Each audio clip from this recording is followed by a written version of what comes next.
घोड़ियां ना तो सच्ची पुछो बचपन चो ही है अख खोली सी तो घर अलहमदुल्ला घोड़ा तक्या सी लेकिन इत्थे तकरीबन 2019 च किदा सी पहला घोड़ा तो उस तो लई तो हुण थोड़ी चल ही है अलहमदुल्ला तो क्लब अलहमदुल्ला असां बनाया इस साल पहला मेला इंशाल्लाह करसां अल्लाह सोरे तो खैर होनी चाहिए इत्थे 6 घोड़े असां रखे तकरीबन एवरेज 250-300 पाउंड घोड़े ना खर्चा हो जाना खर्चे तो ज़्यादा महंगा इतना टाइम है काउंसिल सर जी फिलहाल तक किसी किस्म का कोई तावन नहीं करे हाँ अलबत्ता अप्रोच किया है लोकल काउंसिल्स की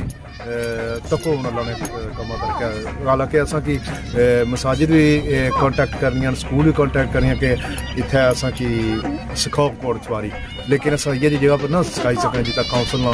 या इ'यै जे किसी इदारे ना असा की तावन हासिल ना होए ये मैं जिस तरह पहला साल ने बाजी की 2019 उसलै कमो पेश 40 तो 50 घोड़े एक मेले च होने सन तो इसलिए पिछले साल असा मेला किया 110-20 घोड़ा हो ही गया तो इस साल इंशाल्लाह 150 टच कर सी है तो सवार तो 200 ने कोल काल है तो समझी सकने पिछले 3 सालों ट्रिपल होया नंबर तो मजीद बदना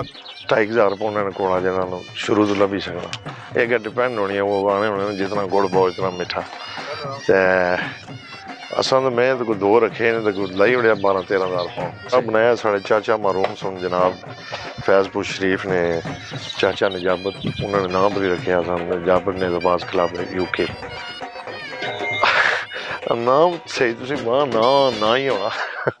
बाकी तो ट्रॉफी जरूफी होनी है इस साल नाम चंगे तगड़े होने चाहिए क्योंकि क्लब भी माशाल्लाह माड़े ख्याल 18 क्लब हो गए तो कोई 120 तो उपर घोड़ा है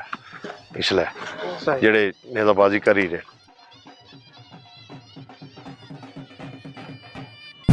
आज तो 40 साल पहले तुसें सोचा भी ना हो सी कि अपने लोग लैत विच घोड़े रख सन नेजाबाजी कर सन महंगा शौक है लेकिन ये जेह्ड़े दोस्त हैं इन्ना अपनी सकाफत जिंदा रखने वास्ते इत्थे क्लब भी बनाया और नेजाबाजी ने मेले भी कराए नारा हैदरी